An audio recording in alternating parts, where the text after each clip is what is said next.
everybody, my name is Russ. That is Lauren. Welcome to our Sunday vinyl video. And this particular one is another record that we picked up at a Jacksonville record fair.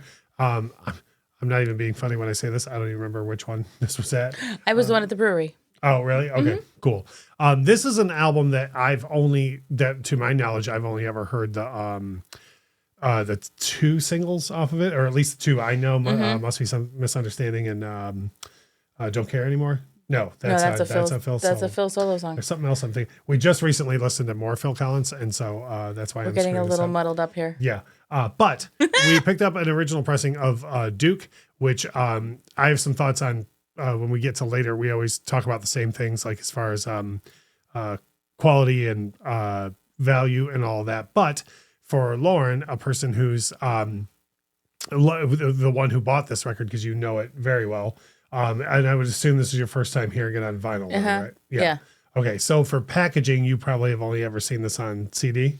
Yeah, if anything, really, I mostly streamed something this. You mostly stream. Okay, so overall, what do you think of the packaging? I mean, it's standard. Yeah. You know, there's really nothing incredible to write home about, which I get like tracks for the time period, you know. Well, one thing I like is that a lot of records at that time, not all the records at that time got the gatefold treatment. And even though it's not a double, it got the gatefold treatment, which I like a lot. So that's cool.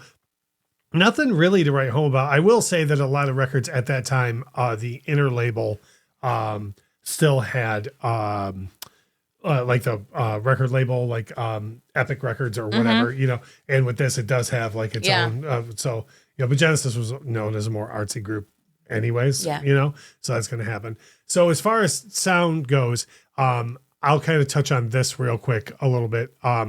The copy that we got looks like it's in great shape, but it is not. It's a very, very, very poppy and clicky copy, like very, very staticky.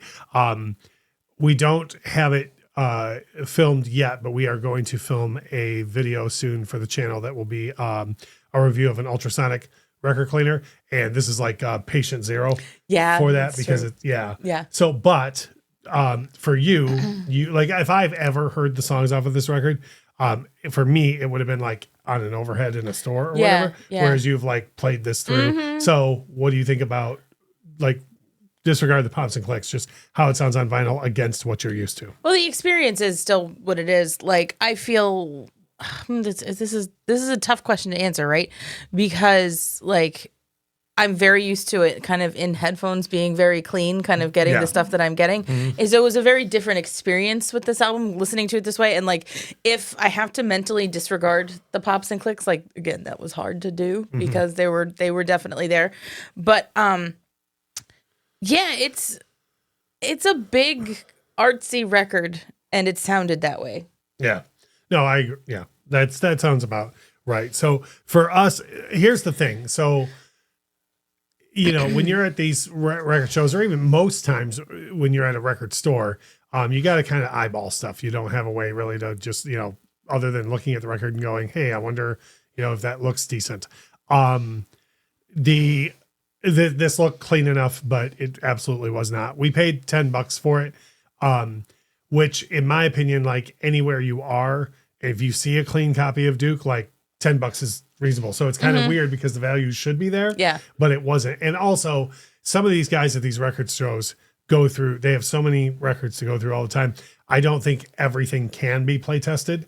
So I don't even remember what dealer we bought this from, but I don't think there was any ill will. No, for sure. Here, like I think they looked at it and they were like, "Oh, that looks good." Because it did. Yeah, we looked at it too. Yeah, and they priced it $10. So I guess my only tip on that for anybody getting into vinyl is if you're in a situation where you can play test something, I would take the extra couple minutes and do it.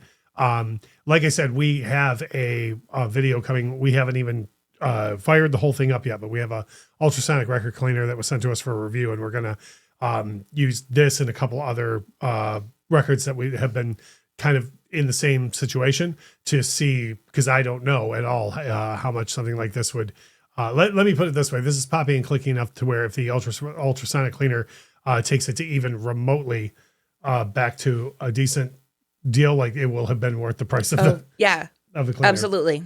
Yeah. So that was just a quick look through the whole video. We always put up pictures of everything. So if you want to see anything to do with packaging or anything, you run it back, pause the video.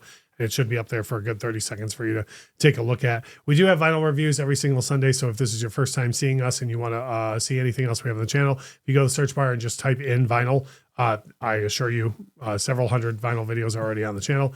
With more on the way. Like I say, that cleaning video is coming. If you like what we're doing here, hit the like button on the way out. Once again, that is Lauren. My name is Russ. And as we always say, thank you so much for watching.